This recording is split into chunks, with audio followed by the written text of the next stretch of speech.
The gun was 6 inches from her face. Cold steel, black metal catching the amber warehouse lights. A finger on the trigger, steady, experienced, belonging to someone who'd done this before. 3 seconds to decide, maybe less. Save him and die, or run and live. Kira Blackwell had made her choice the moment she saw the danger. She always did. It was a reflex now hardwired into muscle memory from years of combat training. Almost ready, sweetie. The same reflex Yay, that had cost I'm her hungry. everything before. The same instinct that had left 4 soldiers dead in the sand of Fallujah. The same terrible, beautiful impulse to protect that had haunted her every single night for the past 12 years. But this time she told herself, this time would be different. This time she wouldn't let anyone die. The voice came low and deadly, almost conversational, like the man holding the gun was discussing the weather instead of ending her life. Any last words, sweetheart? Kiera closed her eyes, felt the weight of the moment, the stillness before violence, the breath before the fall, and remembered how it all began. Monday morning came to Queens like it always did, grey, cold, unforgiving. The kind of morning that made you question every life choice that led you here, every wrong turn, every failed promise, every dream that died quietly in the dark. Kira pushed through the doors of Metro Diner at exactly 6:15 a.m. Her body moved on autopilot after another overnight shift, double shift, the third one this week. Her feet ached in the cheap sneakers she'd worn through at the heels 2 months ago and couldn't afford to replace. Her back screamed from 12 hours of carrying trays and fake smiles and the crushing weight of a debt she couldn't escape. $197,000. The number lived in her head like a second heartbeat. Constant, relentless, never sleeping. Always there in the quiet moments. In the space between exhaustion and consciousness. In the reflection she avoided in mirrors. She clocked out with mechanical precision. Grabbed her jacket from the hook, the same jacket she'd bought at a thrift store 3 years ago, back when she still believed things might get better. Didn't say goodbye to anyone because there was no one left to say goodbye to. The overnight crew had already scattered to their own problems, their own deaths, their own impossible mountains to climb. The subway ride to Manhattan Hospital took 40 minutes. Kiera spent them with her eyes closed, not sleeping, just existing in that grey space between exhaustion and consciousness, where nothing hurt quite as much. Around her the city woke up, commuters with their coffee and newspapers, students with their backpacks and headphones, people with normal lives and manageable problems. She wondered what that felt like. Normal, manageable. The luxury of problems that had solutions. The hospital smelled like antiseptic and despair and the particular kind of hope that came with fluorescent lights and linoleum floors. Kiera had been coming here twice a week for 3 months, long enough to know which nurses would smile with genuine warmth, which doctors wouldn't make eye contact because they'd already given up, which elevator moved fastest to the oncology wing on floor 7, room 712. Harper was awake, 16 years old. Skin too pale against the white hospital sheets that seemed to wash out what little color she had left. Dark circles under eyes that used to be bright and full of plans. Used to dance with the kind of hope that only teenagers have before life teaches them different. Before cancer teaches them that youth doesn't mean immunity. Hey kiddo! Harper looked up from her phone, the screen cracked from when she dropped it during a seizure last month. She managed a smile that didn't quite reach her eyes. Never did anymore. You look terrible. Thanks. You're glowing. Liar. But Harper's smile widened slightly. Their routine. Their way of pretending everything wasn't falling apart. Kiera sat in the chair beside the bed. The same chair she'd sat in every visit for 3 months. Worn vinyl that stuck to bare skin in summer and froze you in winter. One arm loose from when another family's grief had needed somewhere to go. A view of the parking lot where normal families came and went with normal problems, broken arms and stomach bugs and things that antibiotics could fix. Dr. Patterson came by this morning, Harper said quietly. too quietly. Kiera's stomach dropped. She kept her face carefully neutral. Years of combat training had taught her how to hide fear, how to look calm when everything inside was screaming. Yeah, the transplant. They found a donor match. Harper's voice was flat, matter of fact. The voice of someone who'd learned too young that miracles came with price tags. That hope was a luxury reserved for people with money. Hope, dangerous, fragile. It fluttered in Kiera's chest like something with broken wings, trying desperately to fly. That's good. That's really good, Harper. The surgery costs $197,000. The words fell like stones into still water. Insurance covers $12,000. The GoFundMe has $3,200. We've been fundraising for 4 months and we have $3,200. The math was simple. Brutal. Impossible. $181,800 in 8 weeks. They need the money in 8 weeks. Harper continued, her voice never wavering. She'd practiced this, prepared herself to deliver the death sentence with clinical detachment. 56 days, or the donor goes to someone else, someone who can pay. Kiera reached for her sister's hand. Harper's fingers were cold. Too cold. Always cold now, like her body was already giving up, already letting go. I'll find it. Kiera, I said I'll find it. Kiera's voice was harder than she meant it to be. The combat voice. The one that expected obedience and got it. Harper looked at her, really looked, seeing past the fake confidence, past the exhaustion carved into every line of her face, past the uniform from a diner job that paid $9 an hour, plus tips that barely covered rent they were 3 weeks behind on. How? Kiera didn't have an answer, so she squeezed Harper's hand and changed the subject, and spent 30 minutes talking about nothing important.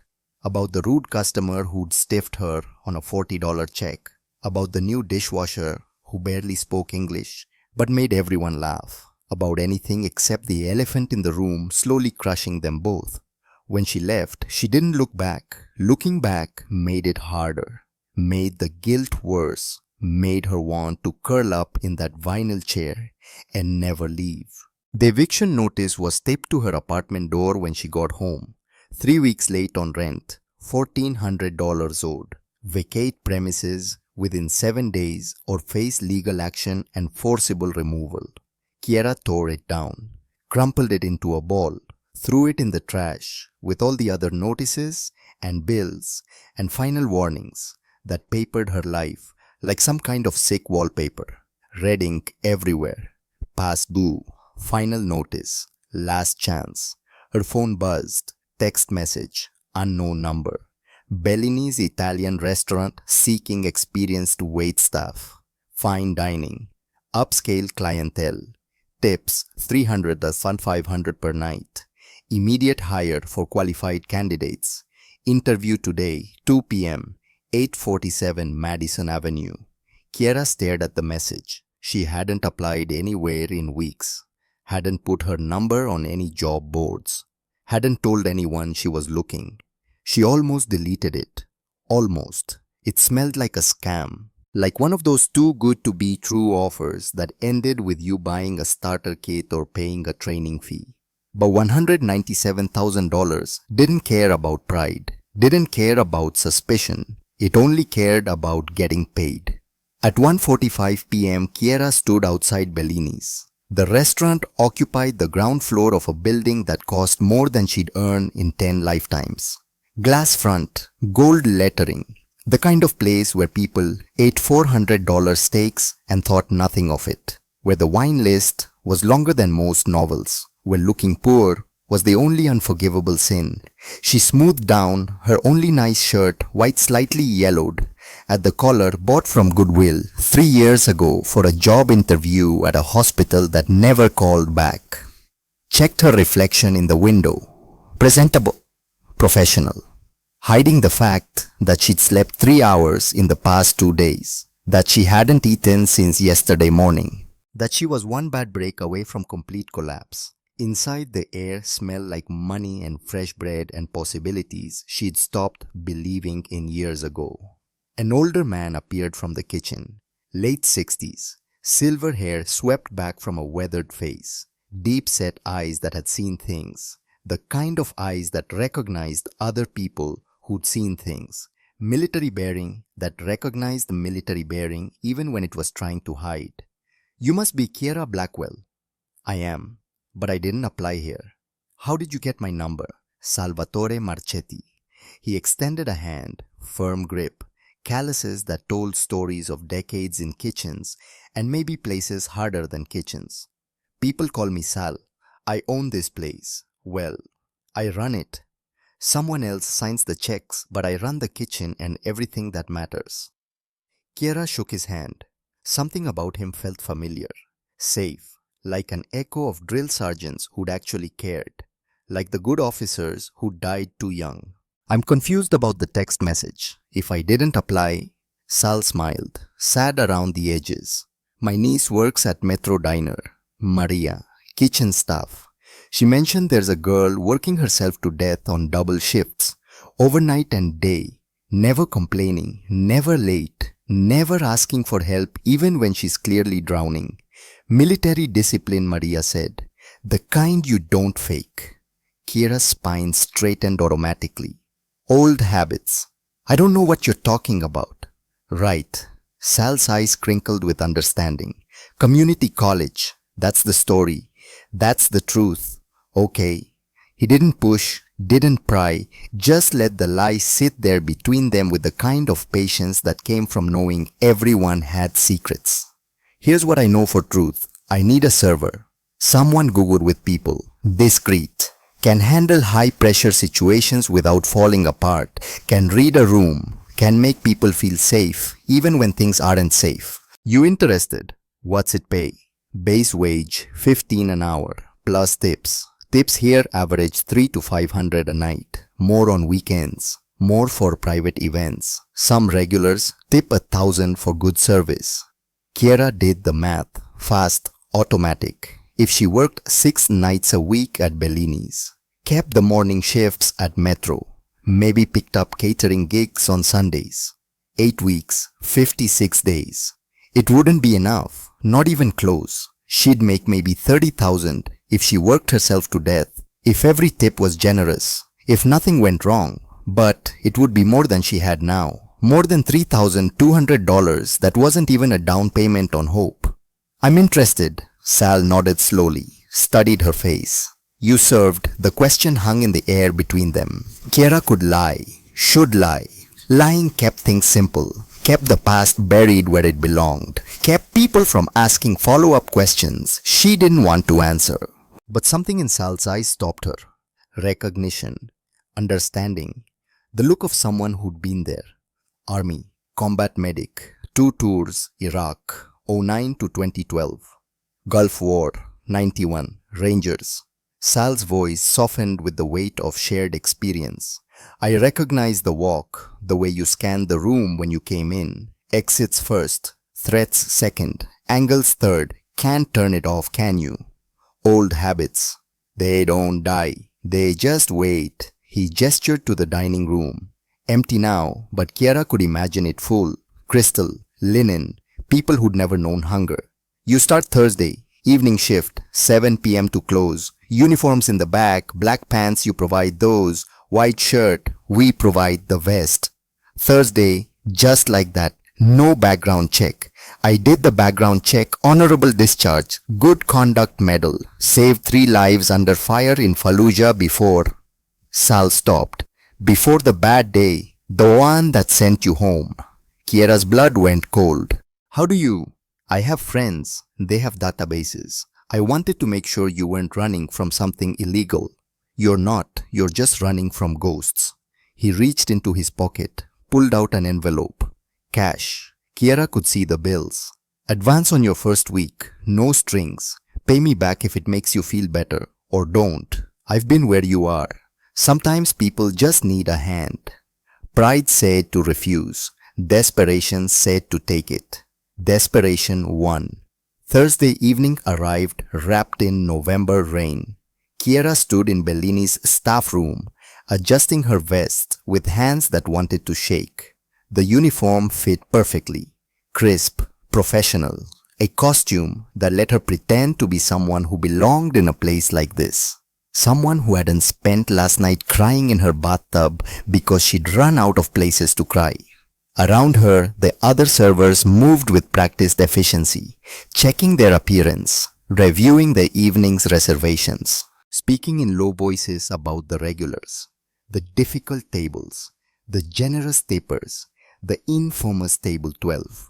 Reserved for Mr. Romano, someone said.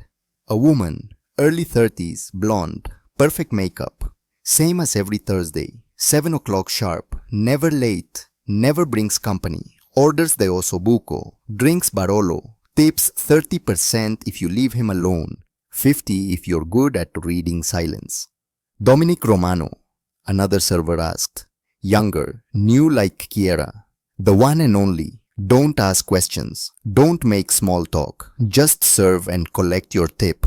Kiera filed the information away with the automatic efficiency of someone trained to gather intelligence. Table 12. Corner position. Clear view of both entrances.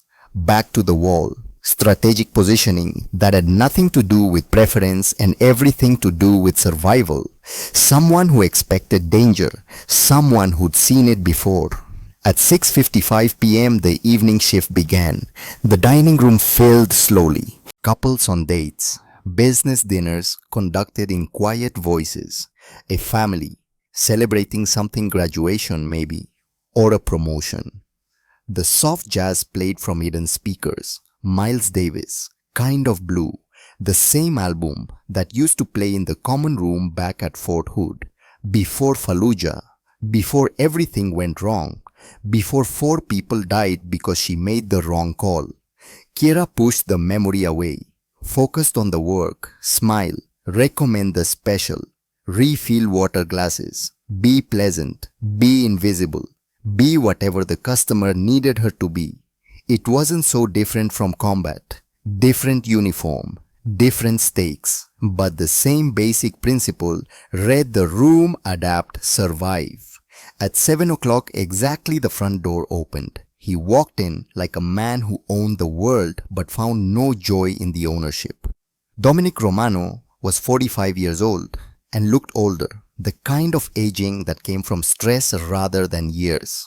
Dark suit, expensive, tailored to hide the slight weight loss. Graying hair swept back from a face that might have been handsome once before exhaustion carved lines around the eyes and mouth. Before grief settled in the set of his shoulders, he moved to table 12 without looking at the hostess, without acknowledging anyone. A man going through familiar motions because the motions were all he had left, because routine was the only thing keeping him upright. Kiera watched him sit, watched him unfold the napkin with precise movements, watched his hand drift to his jacket pocket for just a second before stopping, adjusting, moving away. She knew that movement, had seen it 1,000 times in 1,000 different contexts. The instinctive check, making sure the weight was still there. The insurance, the last resort. The thing you carried when you'd accepted that violence was always one wrong move away. He was carrying. Kiera. Sal appeared at her elbow like smoke. Quiet. Practiced. Table 12 is yours tonight. The Romano table. He requested someone new. Someone who doesn't know the routine. Someone who won't try to fix him. Sal's expression was unreadable. Careful. Just serve him. Be professional. Don't ask questions. And Kiera, if anything feels wrong, you come find me immediately. Understand. The warning was clear. Kiera nodded. She grabbed a menu even though she knew he wouldn't need it. Crossed the dining room. Heels clicking on marble floor that probably cost more than her car. Heart beating steady. Combat calm settling over her like a familiar coat. The feeling of walking into danger with your eyes open. Up close, Dominic Romano looked even more exhausted. Shadows under dark eyes that suggested weeks of poor sleep. Jaw tight with the kind of tension that lived in your bones. Hands resting on the white tablecloth. Strong hands. Scarred knuckles. The hands of someone who'd built something and broken something and carried the weight of both. Good evening, Mr. Romano. He looked up, really looked. Not the glazed assessment of a man checking if his server was competent, but the focused attention of someone trained to notice details, to read people, to understand threats. His eyes lingered on her face for a half second too long, dropped to her hands, her posture, the slight favor she gave her left leg where an IED fragment had lodged in the muscle and never quite healed right, back to her eyes, cataloging, assessing, understanding more than she wanted him to. I haven't seen you here before. First week. My name is Kiera. I'll be taking care of you this evening. Kiera. He tested the name. Let it sit in the air between them. You look like someone saying goodbye to something. The observation hit harder than it should have. Kiera kept her expression neutral, professional. I could say the same about you. Something flickered in his eyes. Surprise. Maybe respect. He gestured to the empty chair across from him. Sit. I'm working. I'm aware. Sit anyway, for 1 minute. It wasn't a request, wasn't quite a command, somewhere in between. The voice of someone used to being obeyed but too tired to enforce it. Kiera sat. Protocol said no. Training said evaluate. Instinct said this man wasn't a threat, not to her. Up close she could see more. The fine tremor in his left hand. The way he held himself too still like movement hurt. The careful breathing of someone managing pain or fear or both. The expensive watch that didn't match the wedding ring he still wore despite the pale line suggesting it used to be partnered with another band. You served, he said quietly. Not a question, a statement. What makes you say that? You scanned the room when you walked in, identified exits, assessed threats. Positioned yourself at an angle where you can see both entrances and the kitchen door. He paused. Most people don't move like that. Most people don't notice what you notice. Most people haven't had reason to. No, they haven't. He studied her for another moment. Iraq, Afghanistan. Kiera's jaw tightened. Afghanistan. She lied automatically. Safer, less specific. My condolences. For what? For whatever you saw there. Whatever you're still seeing. The words were soft, understanding, like he knew, like he carried similar ghosts. The bad days don't leave us, they just learn to be quiet sometimes. Kiera stood before the conversation could go deeper, before he could see more than she wanted to show. Can I get you something to drink, Mr. Romano? He'll let her change the subject, didn't push. Barolo, 2008 if Sal still has it. And for dinner, de ossobuco. Tell him to make it how my father liked it. He'll know. Kiera nodded, started to turn. His voice stopped her. You look like you're fighting something, something bigger than yourself. She looked back, met his eyes, saw the same fight reflected there. Two people drowning in different oceans but understanding the water. Maybe I am. You look like you're ready to stop fighting. Dominic Romano smiled. Sad, broken, resigned. Maybe I am. The moment stretched, fragile. Two strangers recognizing something in each other that neither wanted to name. Then, Kiera walked away because staying meant questions, meant connection, meant complications she couldn't afford. In the kitchen, Sal was plating appetizers with the precision of 30 years' practice. He looked up when she entered, read her expression with unsettling accuracy. Barolo o hate, ossobuco. Father's recipe. Sal's hands stilled. He said that father's recipe. Those were his exact words. Something passed over Sal's face. Understanding. Maybe grief. Memory of things Kiera wasn't privy to. He set down the plate, moved to the wine room, came back with a bottle covered in dust. Ancient. Precious. This was supposed to be for special occasions, Sal said quietly, uncorking it with practiced hands. His father drank the last bottle the night before he died. Heart attack. Dropped dead right at table 12. Dominic found him there. 20 years old. Had to step into an empire he wasn't ready for. I didn't know. Most people don't. Sal let the wine breathe, watching it with the kind of attention most people reserved for children or lovers. Dominic's been coming here every Thursday for 6 months. Same table where his father died. Same meal. Same wine. Like a ritual. Like he's trying to have one last conversation before. He stopped. Didn't finish. Didn't need to. Before what? Kiera asked, even though she already knew. Sal met her eyes. Before he joins him. The words settled cold in Kiera's stomach. She thought about the gun she'd sensed, the exhaustion, the resignation in his voice, the way he looked at the world like someone taking inventory before leaving. Should I be worried? About him? Maybe. For him, definitely. But that's not your job, Kiera. Your job is to serve the osobuco and collect your tips and go home to whatever fight you're fighting. Don't get involved in his. Kiera took the wine, the glass, the weight of information she didn't want. Back in the dining room, she poured carefully.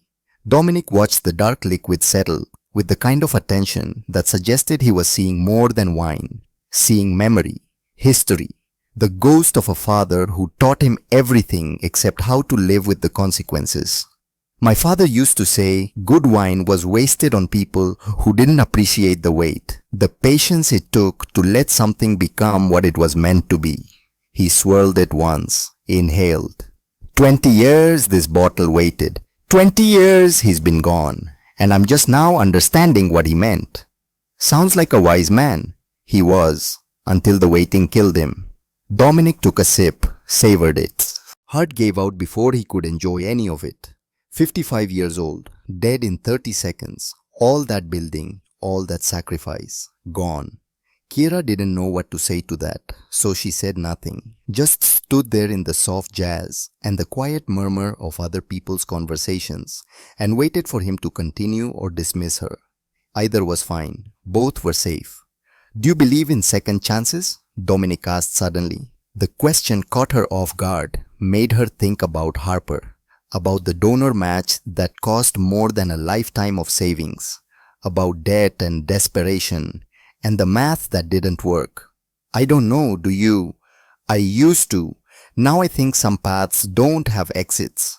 Once you start walking, you just keep going until the road ends. No detours, no turning back, just forward until you can't go anymore. Kiera thought about Fallujah, about the call she'd made that sent 4 people into a kill zone, about how that one decision had carved a path she'd been walking ever since.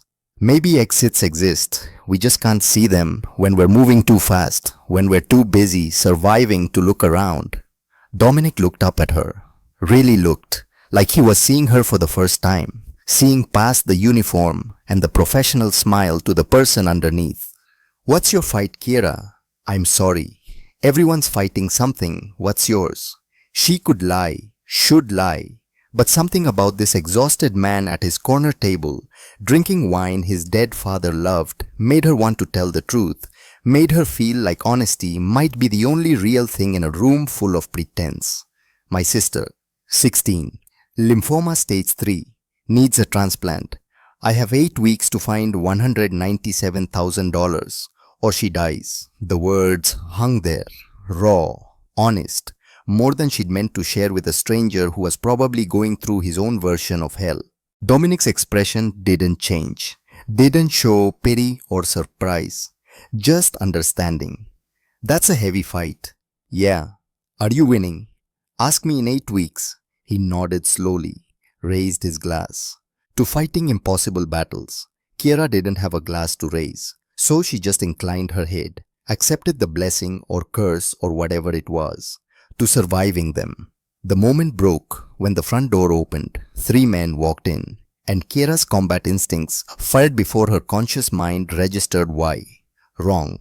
Everything about them was wrong. They wore suits, but the suits were off the rack, cheap, ill-fitting overframes that suggested violence was their primary occupation. Their shoes were scuffed dress shoes worn by men who didn't care about details. Their movements were coordinated, practiced, tactical, spreading out to cover exits. Kiera's pulse kicked up, not panic, training. The same cold focus that had kept her alive in Fallujah when the mortars started falling and the world became noise and blood and prayers. She glanced at Sal. He'd seen them too. His weathered face had gone pale. His hand reached for something under the counter, probably an alarm or weapon or both. At table 12, Dominic hadn't moved, but his hand had drifted to his jacket pocket, resting there, ready, waiting. He knew. He'd been expecting this. The lead man was young, maybe 30, scar across his left cheek that was still pink, recent trauma, probably 6 months old. Hard eyes that had seen violence and found it easy, found it necessary, found it preferable to other solutions. He scanned the room once with professional efficiency, locked onto Dominic like a missile finding its target. Started walking with the confidence of someone who'd done this before and expected it to end the same way it always did. Kiera's brain kicked into overdrive, combat mode, counting seconds, calculating angles, measuring distances, running scenarios. 8 feet to Dominic's table, 6 other diners in the potential line of fire, 2 exit routes, front door, and kitchen. 1 point of cover, the solid mahogany bar. No time for evacuation, no time for anything except the choice. The man's hand moved to his jacket. Time slowed the way it always did in moments of crisis, the way it had in Fallujah when the world became bullets and screaming, and the impossible choice between bad options and worse ones. Kiera saw it all at once with crystalline clarity.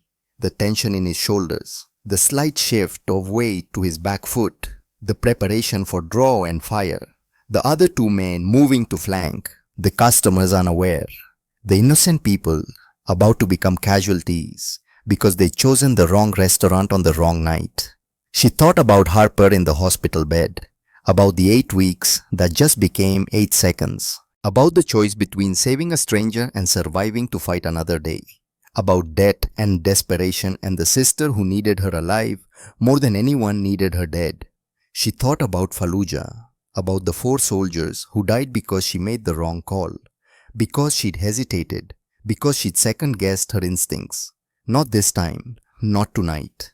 Kiera moved. She crossed the distance to Dominic's table in 3 long strides, grabbed his shoulder with her right hand using leverage and body weight and the element of surprise, pulled him sideways out of the chair with strength born from pure adrenaline and combat necessity.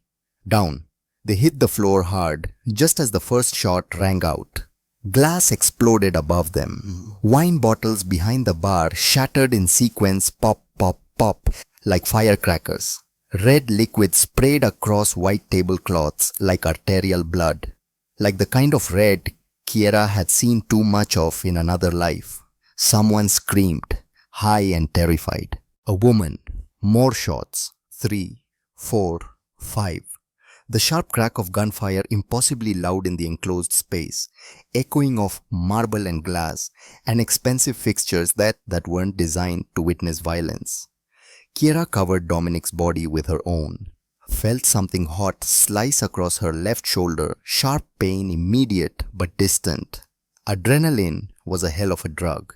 It made everything theoretical, made injury into data instead of agony. Kitchen! Sal's voice cut through the chaos with military command. Back exit now! Kiera hauled Dominic to his feet. He was staring at her with complete shock, confusion and disbelief, and the face of someone who'd accepted death only to find life forcing itself back in. Move! She barked. Combat voice. The one that expected immediate obedience and usually got it. They ran. Through the dining room where customers dove under tables and overturned chairs. The hostess was screaming into her phone, calling 911 with a voice that barely worked. More shots, 6, 7, 8. The sound of heavy footsteps behind them gaining ground. Sal held the kitchen door open with one hand. The other held a pot of boiling water. Go, go! They burst through into heat and stainless steel and the smell of cooking meat and garlic and normalcy interrupted by violence. Sal was right behind them. He grabbed the pot with both hands, threw it at the doorway just as one of the gunmen appeared. The man screamed high and agonized, fell back clutching his face, scalded, out of the fight. Wine cellar, Sal pointed to a door Kiera hadn't noticed in the chaos. Leads to the alley, go. Down narrow stone stairs that belonged to another century. Racks of bottles worth more than Kiera's life. An old wooden door at the far end with iron hinges that had seen decades. Locked. Sal produced a key with shaking hands that suddenly looked ancient. Unlocked it, shoved it open with his shoulder. Cold November air. Rain falling hard. The alley behind Madison Avenue. Neon reflections on wet pavement that looked like something from a movie. Like fiction. Like this couldn't be real. Freedom. Kiera stumbled out first, pulled Dominic after her into the rain. Her shoulder was bleeding. She could feel it now as the adrenaline started to fade. Warm, sticky, soaking through the white shirt, through the vest, down her arm. Kiera. Dominic caught her as she swayed. His voice was different now, sharp, focused, alive. You're hit. Flesh wound. I've had worse. That's not. The sound of tires screeching cut him off. Black SUVs appeared at both ends of the alley like predators boxing in prey. Doors opened in synchronization. Men emerged, but these men were different, more professional, better dressed, moving with military precision. One of them approached, late 40s, built like he'd been assembled from concrete and determination. Expensive coat, despite the rain. Eyes that assessed and catalogued and understood everything in seconds. Boss, we need to move. Now. Dominic's arm tightened around Kiera protectively. She's coming with us. Sir, we don't know who she took a bullet for me, Reese. She's coming. That's not a discussion. The man Reese looked at Kiera, at the blood, at her face, at the way she held herself despite the injury. Something shifted in his expression. Respect maybe. Or calculation. Yes, sir. This way, quickly. They moved her toward one of the SUVs with practiced efficiency. Kiera tried to protest, wanted to say she had to call Harper, had to check on Sal, had to do anything except get in a vehicle with men she didn't know. But her legs weren't working right anymore. The world was getting fuzzy around the edges, shock setting in alongside blood loss. Behind them, sirens wailed in the distance, getting closer. The cavalry arriving too late like always. Sal appeared in the cellar doorway, soaked from rain. Looking at Kiera, at Dominic, he nodded once with understanding she couldn't quite process. Take care of her, he said quietly, then disappeared back inside to deal with the police, the questions, the aftermath of violence in a place that served $400 steaks. Kiera was placed in the back of the SUV, leather seats, Dominic beside her, Reese in front. The vehicle was moving before she could process what was happening, before she could object, before she could do anything except bleed. Who are you? She managed through the pain and confusion and the particular kind of terror that came from not knowing. Dominic looked at her. The exhaustion was gone, replaced by something sharp, alert, dangerous. The face of someone who'd just been pulled back from an edge. He'd been ready to fall over and wasn't sure whether to be grateful or angry. Someone who owes you a debt. That's not an answer. I know. Her shoulder was really hurting now. Kiera pressed her hand against it hard, trying to stop the bleeding with pressure. Combat medic training kicking in even as the edges of her vision darkened, even as consciousness became negotiable. Stay with me, Dominic said with unexpected gentleness. We're almost there. 5 minutes. You can make it 5 minutes. Almost where? Somewhere safe. Somewhere I can pay you back for what you just did. I don't want your money. Too bad, you're getting it anyway. The SUV turned sharply, accelerated. The city lights blurred past the windows like falling stars, like the world moving too fast to hold on to. Kiera's phone buzzed in her pocket. Text message. She fumbled for it with her good hand. The screen was cracked but still working somehow. From Harper House, the fancy restaurant job. You surviving? Kiera almost laughed, almost cried. The absurdity of it. Almost died saving a stranger. Currently bleeding in an SUV with men she didn't know. Going somewhere she couldn't identify. But sure, surviving. She typed back with bloody fingers that left red smears on the screen eventful. Tell you later, love you. Then the world went soft, distant. The pain faded to something manageable, theoretical. The last thing she saw before unconsciousness took her was Dominic's face, worried, alive, looking at her like she'd just given him something he'd lost a long time ago. Something precious, something he'd forgotten existed. Hope. Kiera woke to white ceiling textured with some expensive pattern that probably had a name she'd never know. White walls painted in that particular shade that suggested money, not stark hospital white, but something softer, warmer, chosen by someone with opinions about things like undertones and lighting. White sheets that smelled like lavender and Egyptian cotton, and the particular kind of wealth that came from never worrying about thread count. This wasn't a hospital.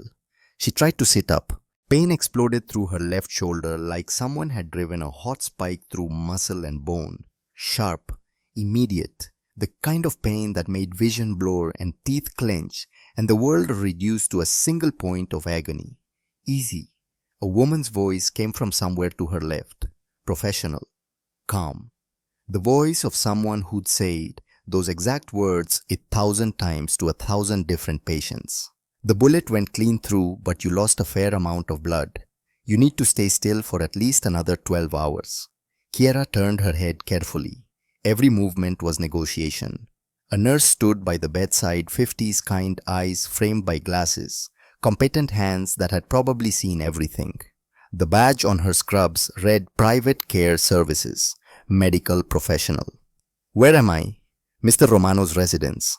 Penthouse level. He insisted you recover here, rather than risk a hospital with police involvement.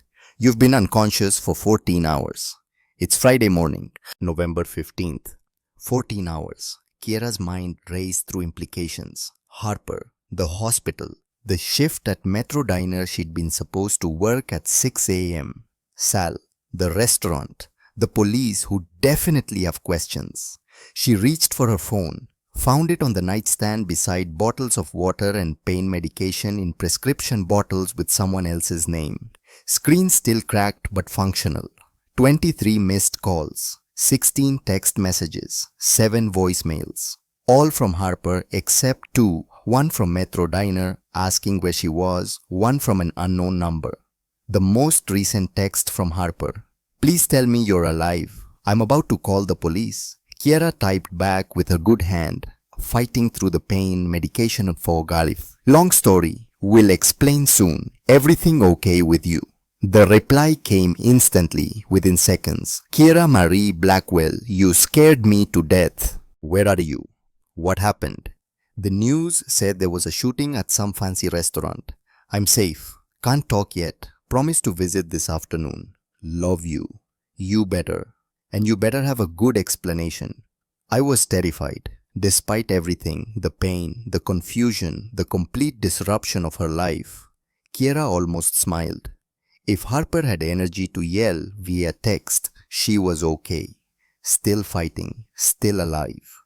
Mr. Romano would like to see you when you're feeling up to it, the nurse said, checking Kiera's vitals with practiced efficiency. Blood pressure, pulse, temperature. No rush. Doctor wants you resting for at least 48 hours before any significant movement. I can't stay here for 48 hours. I have work. My sister needs.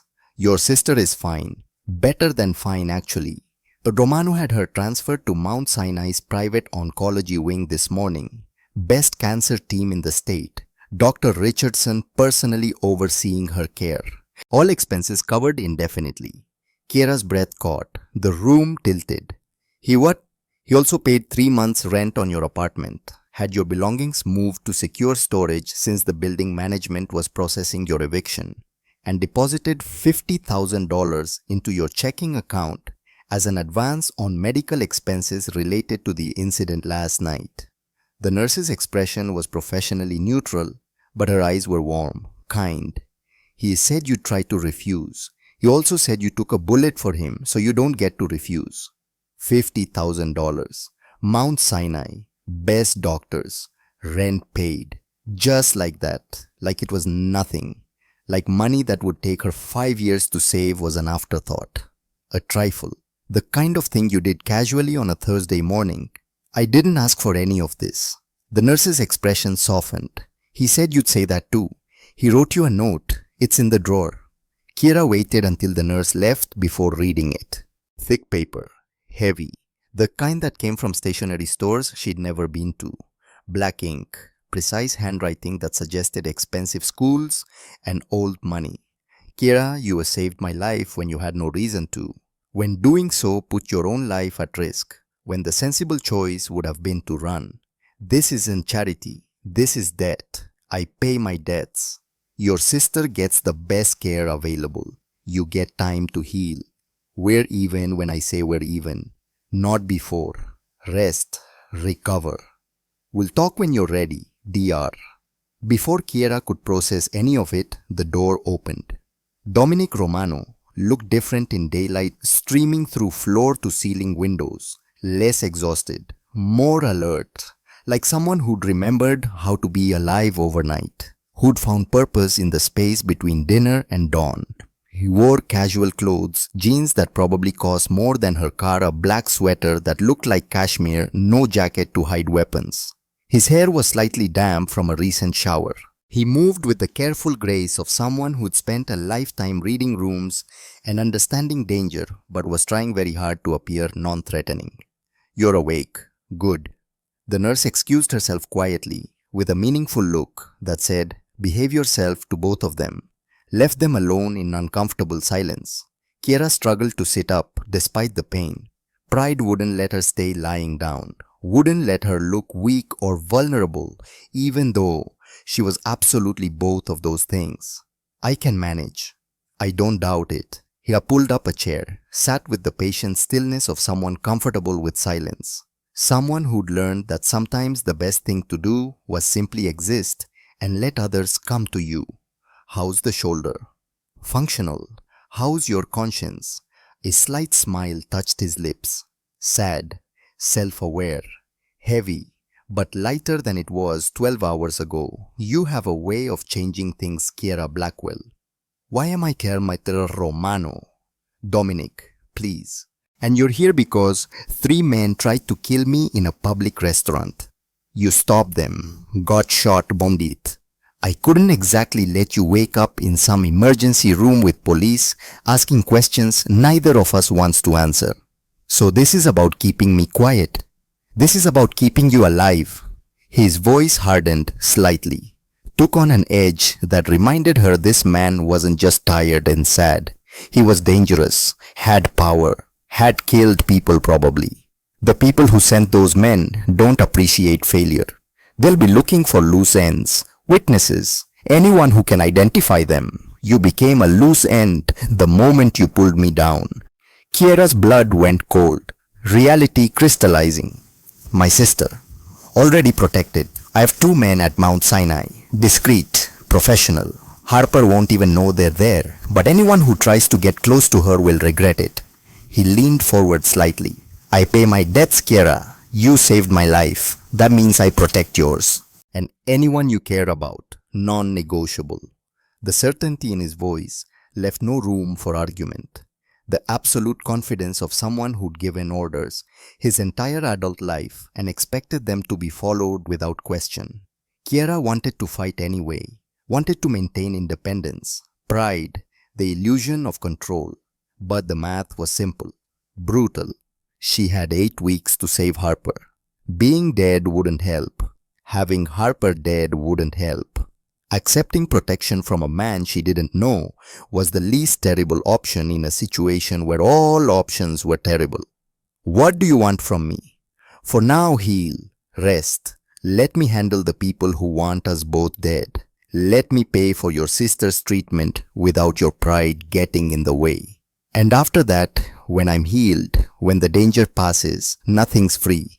What's the price? Dominic studied her for a long moment. Something shifted in his expression. Vulnerability, quickly hidden, but not quickly enough. There's someone I'd like you to meet. The little girl was 4 years old and hadn't spoken in 2 years. Isabella Romano stood in the doorway of the guest room where Kiera was recovering, tiny, fragile, dark curls framing a face that would have been beautiful if it wasn't so haunted by things no 4-year-old should understand. Things like death and loss, and the particular kind of silence that came from trauma too big to process. She wore a pink dress that looked expensive and uncomfortable, held a stuffed rabbit that had clearly seen better days, threadbare in places, one ear hanging by threads, the kind of beloved toy that had been clutched through every nightmare, and stared at Kiera with eyes that understood loss in ways that made Kiera's heart hurt.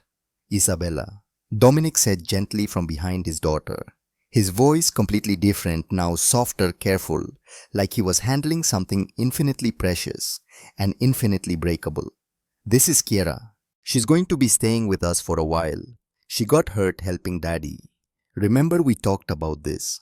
The child didn't respond, didn't nod, didn't acknowledge the words, just kept staring with that unblinking intensity that suggested she was looking for something, searching for an answer to a question only she knew. Kiera had seen that look before, in the mirror after Fallujah, in the faces of soldiers who'd survived things that killed their voices, in refugees who'd witnessed atrocities that made language inadequate. "Hi, Isabella." Silence. "She doesn't talk," Dominic said quietly, pain bleeding through despite his attempt at clinical distance. "Not since her mother died 2 years ago.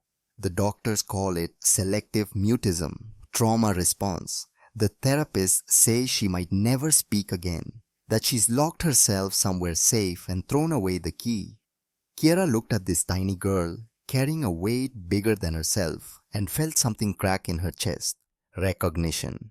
Understanding. The particular kind of kinship that came from surviving the unsurvivable.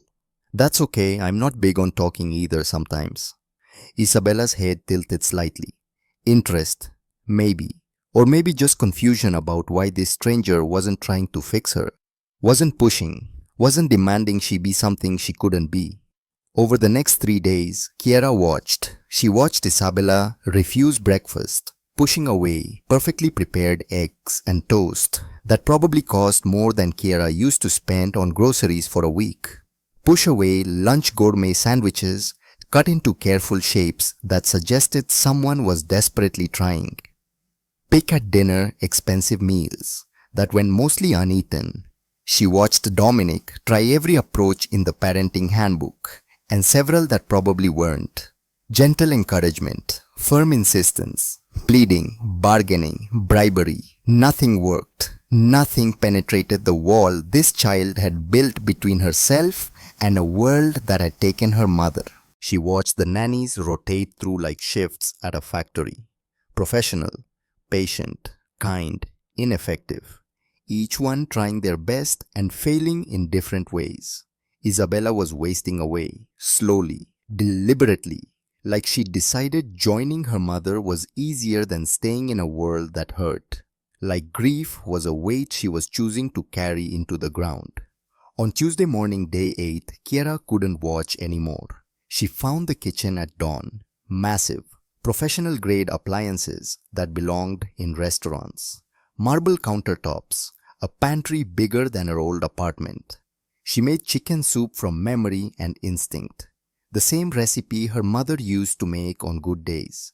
Before the pills, before the overdose, before foster care and social workers, and the particular kind of grief that came from losing someone who was still technically alive.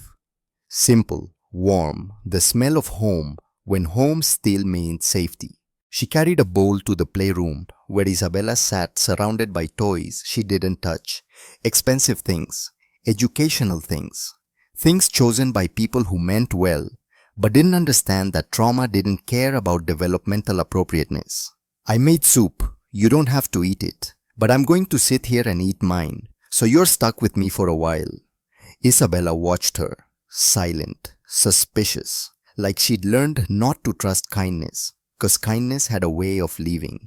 Kiera sat on the floor despite her healing shoulder, ate slowly, didn't push, didn't plead, didn't explain that food was fuel and you needed fuel to survive, just existed in the space and let Isabella decide what to do with that existence.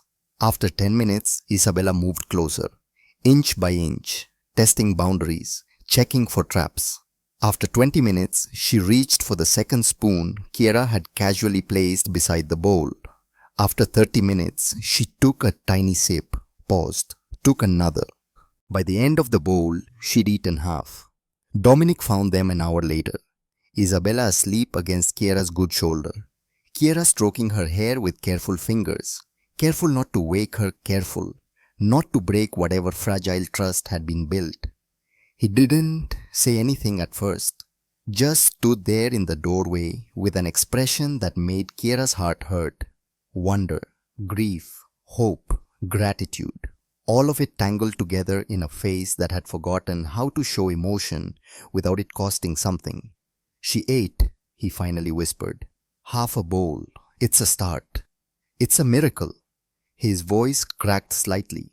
The last time she ate voluntarily was, I can't even remember, months. We've been forcing nutrition shakes. The doctors were talking about feeding tubes. She's not broken, just hurting. There's a difference. Dominic looked at Kiera like she'd spoken a foreign language, like the concept of not broken was something he'd stopped believing applied to his daughter, to himself, to anything in his life. Will you stay? Not just until you're healed. Stay. Work for me. Be Isabella's nanny. Live here. Let me pay for Harper's treatment. All of it, the full transplant recovery, everything. Let me give you both the life you deserve. I can't. You can. You're the only person who's gotten through to my daughter in 2 years. That's worth more than money. More than anything I have. Please.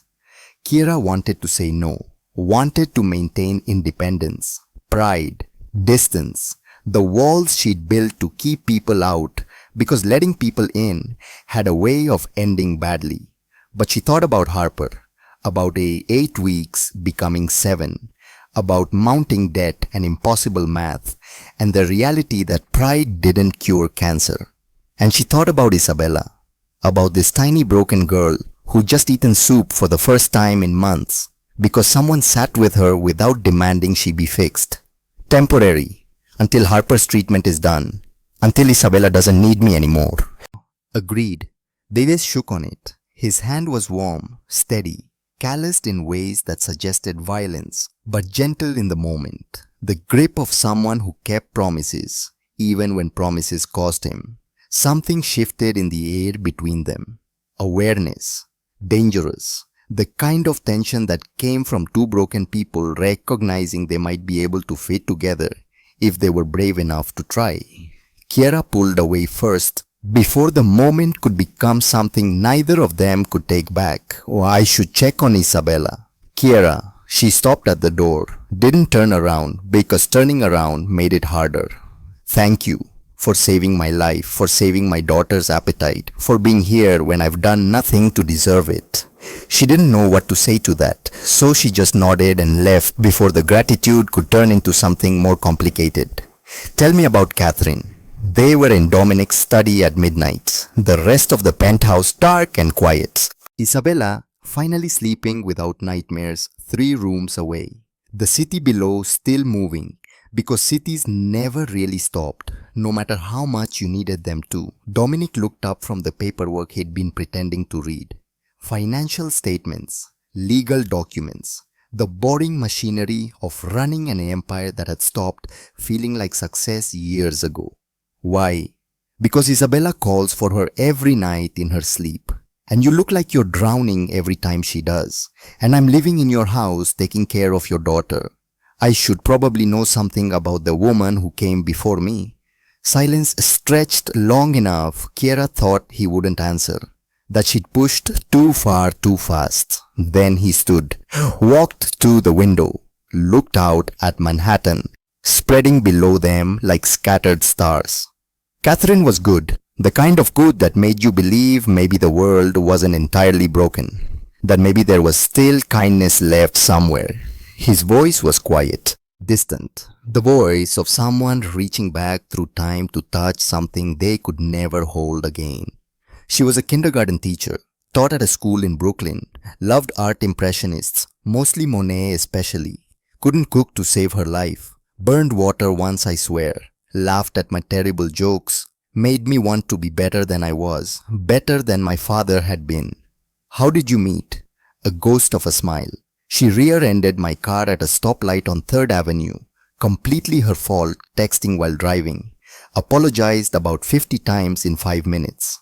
I fell in love somewhere around apology 30. Asked her to dinner around 40. Married her 6 months later because waiting seemed stupid when I'd already found the person I wanted to spend forever with. She knew what you did, what your family was. She knew everything, the business, the violence, the moral compromises, all of it. Married me anyway, said she saw who I could be, who I wanted to be. Believed I could get out, build something legitimate, something our children could be proud of. The smile died. She was wrong. What happened? 2 years ago, March 15th, car bomb. Meant for me retaliation for a territorial dispute I thought was resolved. She was dropping Isabella at preschool. Wrong place, wrong time. The explosion killed her instantly. Isabella was in the car seat, survived without a scratch. Physically.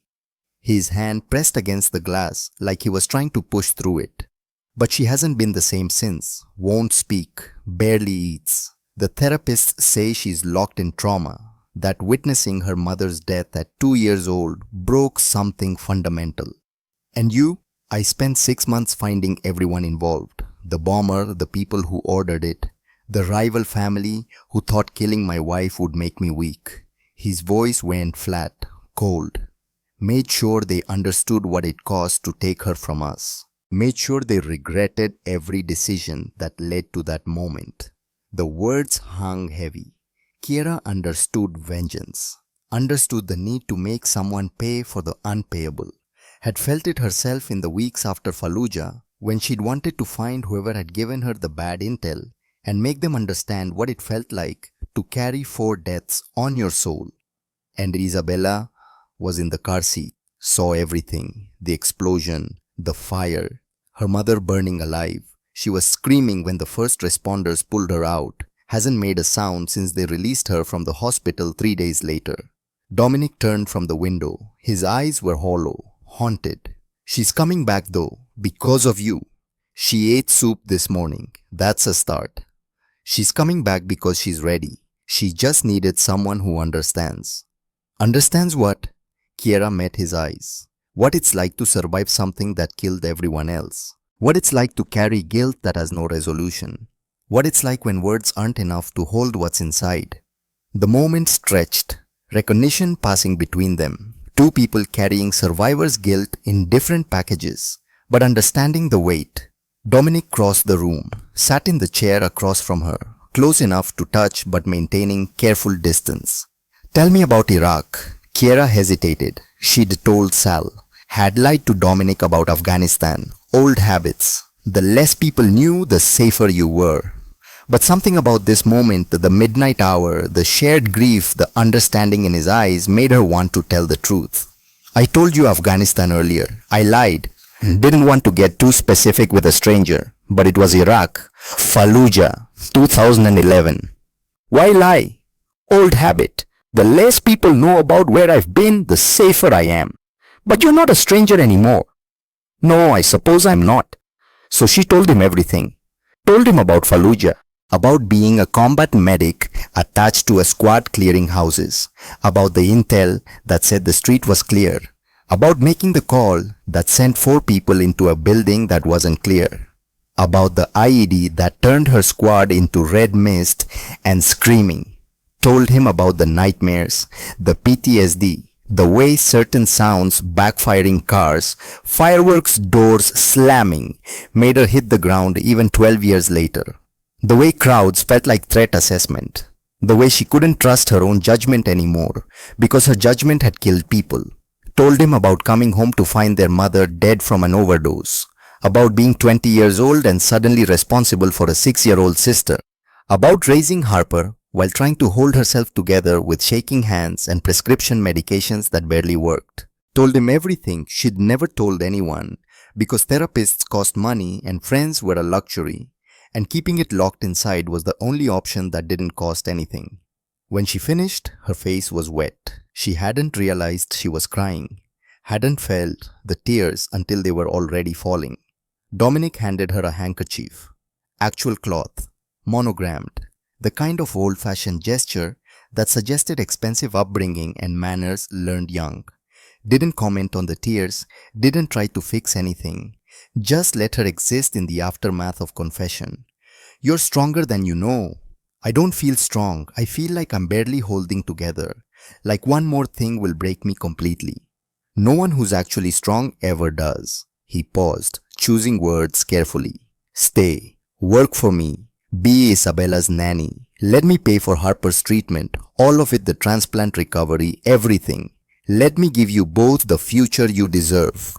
I can't accept that much. It's too much. I don't even know you.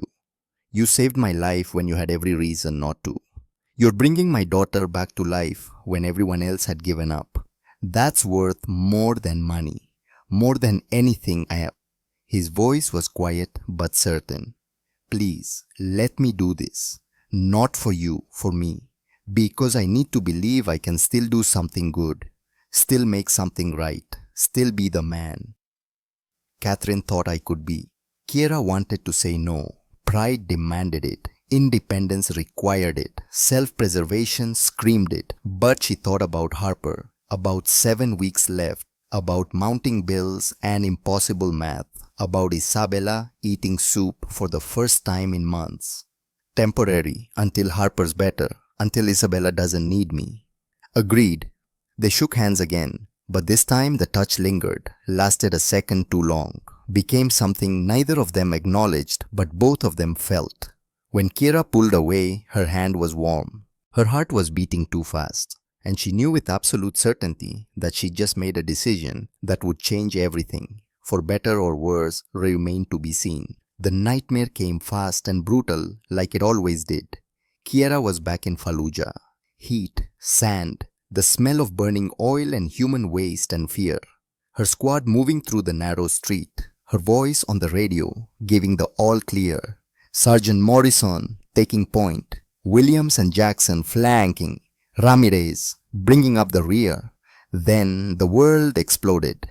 She woke, gasping, sweating, heart hammering against her ribs, sheets tangled around her legs like restraints, the phantom smell of burning flesh in her nostrils, even though she knew rationally, logically that it was just memory, just trauma replaying itself for the 1,000th time, and found Isabella standing beside her bed, silent, watching with those two old eyes, clutching the threadbare rabbit, understanding in ways that words couldn't capture. Hey sweetheart, did I wake you? Isabella shook her head. No. Bad dream. A nod. Yes. Me too. Isabella climbed onto the bed without asking permission, curled up against Kiera's good side like she belonged there, like this was routine, like they'd been doing this for years instead of days. Kiera's chest tightened, ached. This tiny broken girl trusting her, choosing her, believing she was safe when Kiera had spent 12 years believing she made people less safe. Want me to sing? Isabella nodded against her shoulder. Kiera started humming, the lullaby her mother used to sing on good days, before the addiction took over, before everything fell apart. The same one she'd sung to Harper 1,000 times through 1,000 different nightmares. Simple, repetitive, soothing in the way only familiar things could be. Isabella's breathing slowed, deepened. She was almost asleep when she whispered it. So quiet, Kiera almost missed it, over the sound of her own heartbeat. Mommy. Kiera's breath stopped, caught in her throat. She looked down at the small head on her shoulder. Isabella's eyes were closed, still asleep, maybe dreaming of Catherine, maybe confused about where she was and who was holding her, maybe just reaching for comfort in the only word she remembered that meant safety. Kiera didn't correct her, didn't wake her, didn't explain that she wasn't Isabella's mother, wasn't anyone's mother, was just a broken stranger who'd stumbled into their lives by accident. Just held this tiny girl and felt something shift in her chest, something that felt dangerously like hope, like belonging, Like maybe broken things could still heal each other if they tried hard enough. In the doorway, barely visible in the darkness, Dominic stood watching. Their eyes met across the shadows. He'd heard it too. That one whispered word that changed everything and nothing. Neither of them spoke, but something passed between them. Understanding, permission. The beginning of something that couldn't be unnamed, couldn't be taken back. In the morning, everything would be complicated, would require conversation and boundaries, and careful navigation of feelings neither of them was ready to name. But for now, in the dark, it was simple. A girl who'd lost her mother, a woman who'd lost too much, a man who'd lost everything and found himself hoping again despite every reason not to, and the fragile possibility that maybe, just maybe broken things, could still make something whole. The kitchen was warm with the smell of vanilla and butter and something that felt like home, even though none of them had ever shared a home before this moment. Isabella stood on a step stool beside Kiera, carefully cracking eggs into a bowl. She'd broken 3 already, gotten shell in all of them, made a mess of the counter and her dress and probably the floor, but her face was focused, determined, almost happy. Dominic leaned against the counter, watching with an expression that suggested he was witnessing a miracle.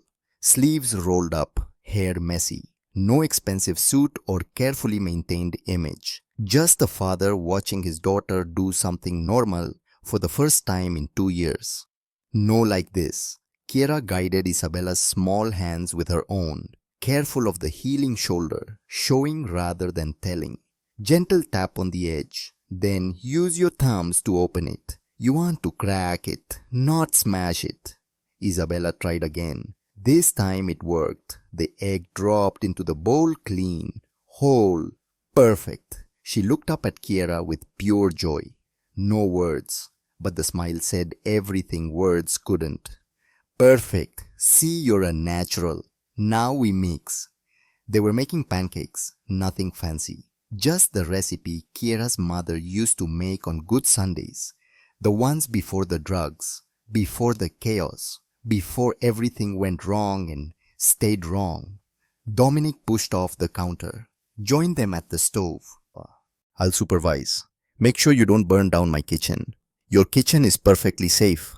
I actually know how to cook. So did Catherine. The smoke alarms disagreed frequently and loudly. The name fell between them. Soft, sad, but not sharp anymore, not painful, just present, part of the fabric of who they were, progress. Isabella tugged on Kiera's sleeve, pointed to the griddle with sticky fingers, ready for the first pancake. They cooked together, flour fights that left white handprints on black shirts, laughter real genuine, the kind that came from doing something normal together, Isabella's silent giggles, that might become real ones someday if they kept trying, if they kept building whatever this fragile thing was. Dominic made bacon, burnt it slightly, got teased by Kiera's raised eyebrow and exaggerated sniff. I run a criminal empire but apparently cannot cook pork properly. Useful skill set you've got there. I have other talents. Brach has. I make excellent coffee. I can tie a perfect Windsor knot. I speak 4 languages. I can negotiate complex financial agreements. And I'm surprisingly good at chess, none of which help with bacon. Tragically no. The moment held. Too long. Too charged. Both of them aware of Isabella between them. Both of them aware that this felt like family. Like something real. Like something neither of them had planned, but both of them wanted. Isabella, oblivious to the adult tension, stole a piece of bacon. Grinned up at both of them like this was the best day of her life. Maybe it was. They ate at the kitchen island, messy, informal, syrup everywhere, flowers still dusting surfaces. A family breakfast that wasn't technically a family but felt close enough to hurt in good ways. Kiera's phone buzzed. Harper, how's the nanny gig? You coming to visit today? I miss you. On my way after breakfast. How are you feeling? Good, really good actually. The new doctors are amazing. Whatever magic you work, thank you. But the Richardson says the transplant is scheduled for December 15th. 3 weeks. I might actually survive this. Kiera looked up, found Dominic, watching her with quiet intensity.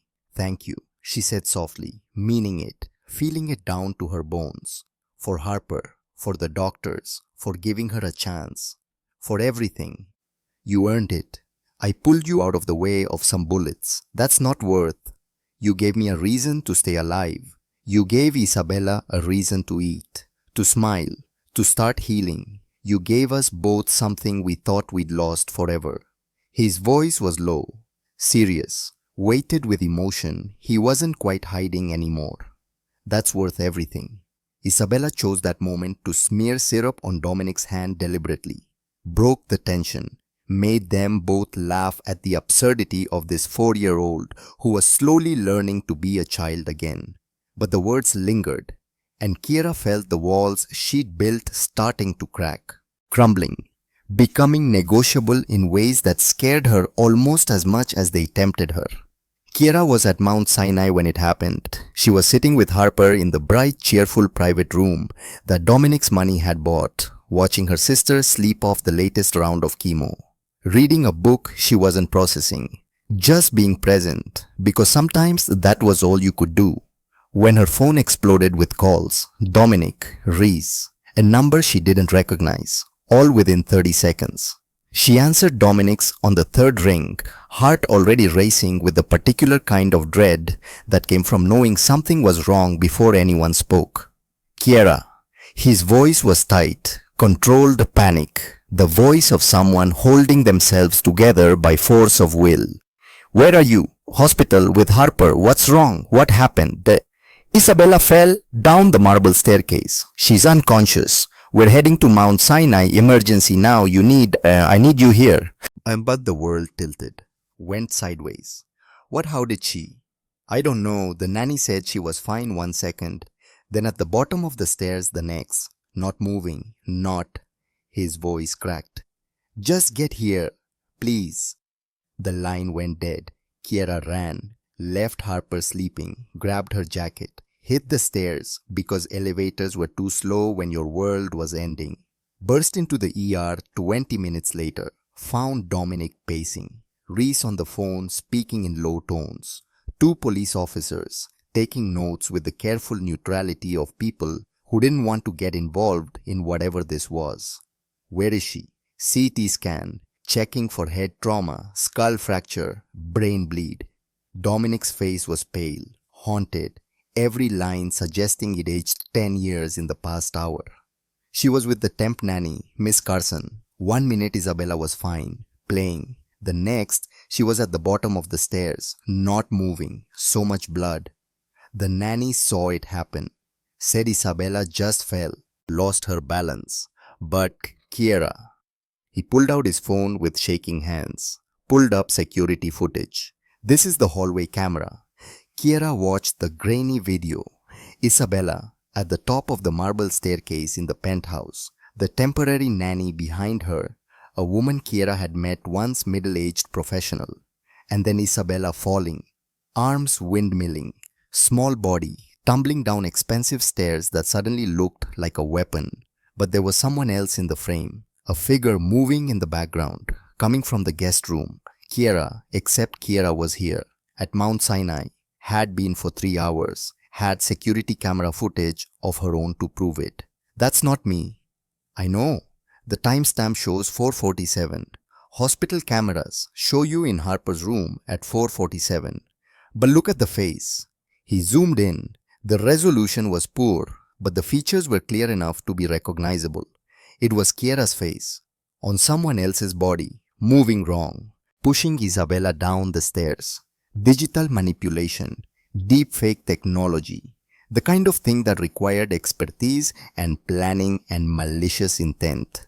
Someone faked this, Kiera said, her combat brain kicking into analytical mode. Deepfake technology. It's not even that hard anymore if you have the right software and enough photos. They just needed pictures of my face and... The police don't care about technology. They care about evidence. And the evidence shows you pushing my daughter down a flight of stairs. Dominic's control was fracturing, splintering.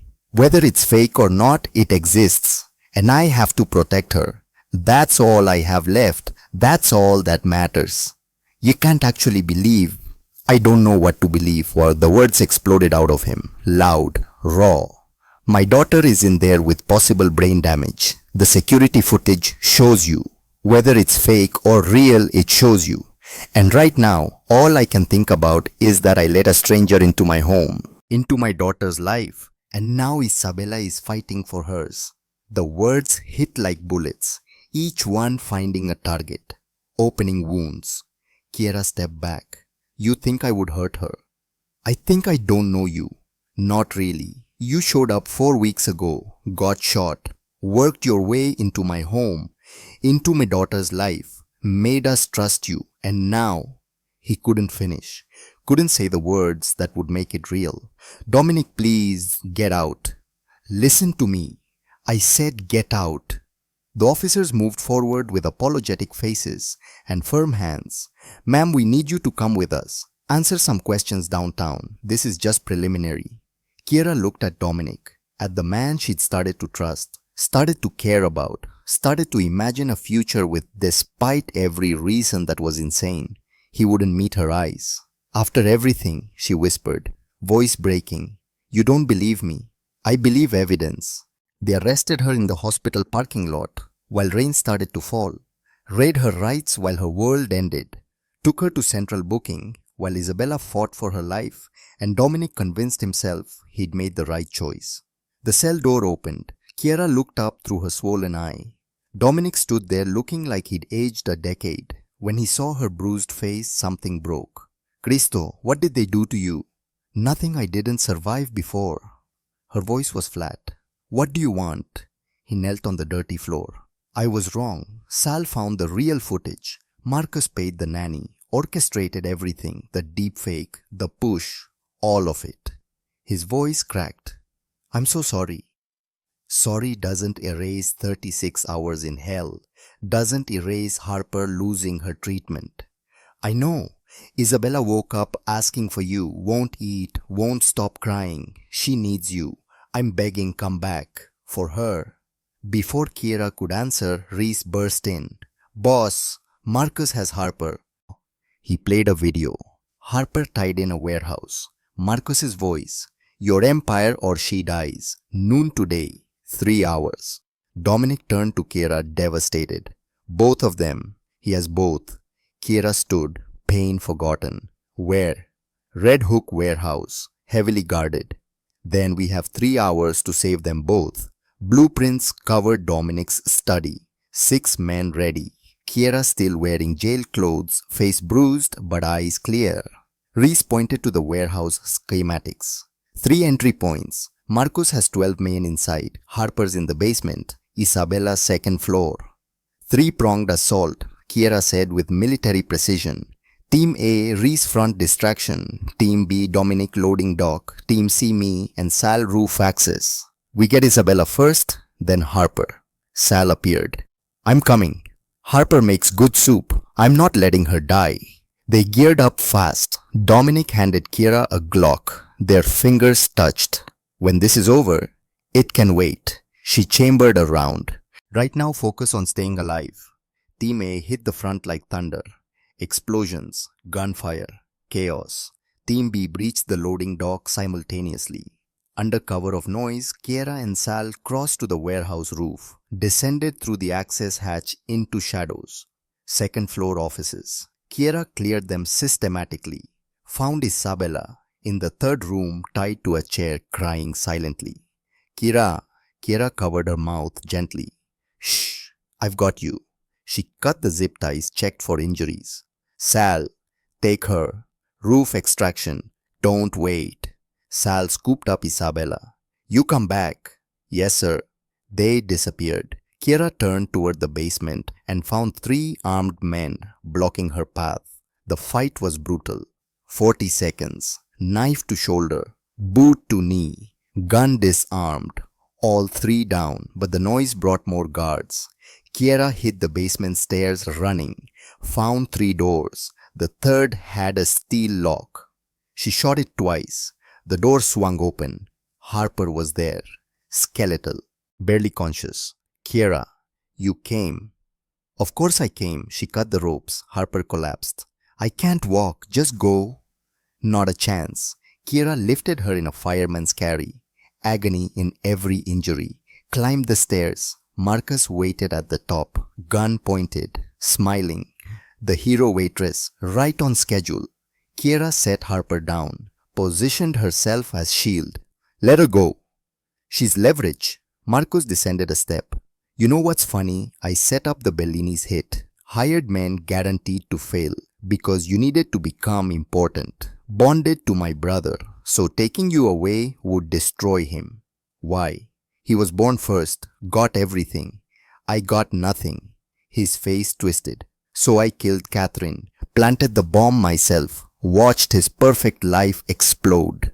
The confession hung in the air. Marcus aimed at Harper. She dies first. You watch. Kiera moved, closed the distance, grabbed his wrist, redirected the barrel. The gun fired, missed Harper. Kiera drove her elbows into his throat. He choked, lost the weapon. They grappled. He brought her in a headlock. Vision darkening. She drove her heel into his instep, broke free. Right cross with 12 years of rage. He went down. Kiera grabbed Harper, stumbled up the stairs. Into chaos. Dominic was on his knees, gun to his head, 5 bodies on the ground. Reese stood wrong, badge in hand. FBI, Special Agent Garrett Hayes, 3 years undercover. You're all under arrest. The world tilted. What? I've been building a RICO case. Marcus's confession recorded. You gave me everything. The confession about Catherine. Every word. He gets life. Marcus appeared, blood on his face, gun in hand. Kiera's dropped weapon. You're all dead. He aimed at Dominic. Kiera fired twice. Center mass. Marcus dropped. Officer involved shooting, Reese called. Need medical. FBI agents swarmed in. Dozens. They'd been waiting outside. Dominic stood, looked at Kiera. You saved me. Again. Yeah, habit. Reese approached. Clean shoot, self-defense. You won't be charged. He pointed to EMTs. Harper needs Mount Sinai. Go. Kiera carried Harper to the ambulance, held her hand. Did you get Isabella? Sal has her. She's safe. Good. Harper squeezed weakly. Thank you for everything.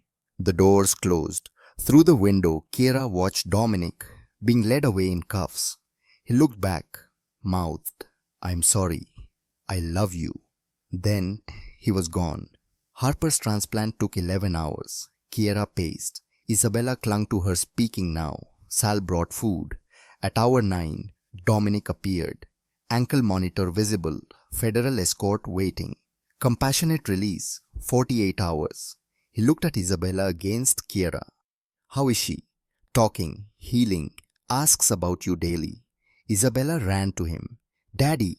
He held her like she was oxygen. I'm sorry, baby. You came for me. You're my hero. Dominic looked at Kiera over Isabella's head. Can we talk? Sal took Isabella for cookies. I don't deserve forgiveness, Dominic said. But I need you to know what I feel is real. You're everything. I don't know if I can forgive you. I understand. I'm going to prison for 7 years. But maybe someday, when you're ready, we could try again. I have conditions, therapy, full cooperation with FBI. When you're out, legitimate business only. Done. All of it. The doctor appeared. Harper Blackwell's family. That's me. Transplant successful. She's in recovery. She's going to make it. Relief crashed over Kiera. Dominic caught her as her knees buckled. Isabella returned. Will Kiera stay with us, be my mommy, while daddy's gone? Kiera looked at them, the accidental family. Yes, I'll stay. Dominic's eyes filled with tears, and Kiera felt something like hope. Brooklyn Courthouse, small, simple. Kiera in ivory, Harper in blue, healthy, radiant, cancer-free. Isabella as flower girl, Sal officiating. Dominic at the altar, released early, free. You look beautiful. You look legal. They laughed. Vows were simple. Promises to be better. to build something real from broken pieces. I now pronounce you husband and wife. The kiss was gentle, reverent. Reception at Bellini's. Small crowd, good people who'd survived bad things. They danced to Miles Davis. Do you regret saving me? Not tonight, not ever. Sunday morning. Brooklyn brownstone. Pancakes and bacon. Family sounds. Isabella was 9. Harper 19 at Columbia. Kiera 8 months pregnant. Dominic wrapped arms around her belly. How are my girls? Hungry, make yourself useful. Isabella felt the baby kick. She's going to be a soccer player. After breakfast, Dominic showed Kiera a framed photo. Security footage from Bellini's, the night they met. Below, not tonight, the night everything changed. Our beginning, the night you saved us all. Do you ever think about how different things would be if I'd run? Every day. And every day I'm grateful you didn't. Because all of it, the pain, the mistakes led here, to us. Isabella called from inside. Coney Island. They stood together, hands linked. I love you, Dominic said. You're my second chance. I love you too. Any regrets? Kiera thought about everything. Fallujah, the soldiers lost, the night at Bellini's, the choice to save instead of run. Every hard decision leading to this moment. Harper healthy, Isabella healed, a daughter on the way, family built from chaos. Not tonight, she said, not ever again. The dedication ceremony, Harper at the podium, 24, medical school final year, researcher, survivor. 5 years ago, my sister saved a stranger. That choice saved us all. Today, we open this foundation to save countless others. In the audience, Kiera held Catherine 4 and Dominic held Salvatore 2. Isabella 11 sat between them. Normal family, extraordinary origin. That night, Kiera and Dominic sat on the porch, stars visible.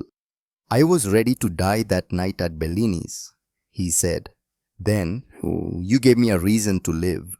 Someone said second chances exist if you're brave enough to crash.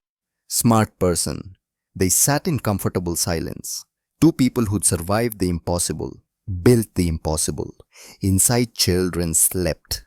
Harper studied. Sal's recipe waited for tomorrow. Kiera closed her eyes, thought about the gun 6 inches from her face. The choice she'd made. Save him and die. Or run and live. She'd chosen neither. She'd chosen to save him and live anyway. Live beautifully. Best decision she ever made. Not tonight, not ever again.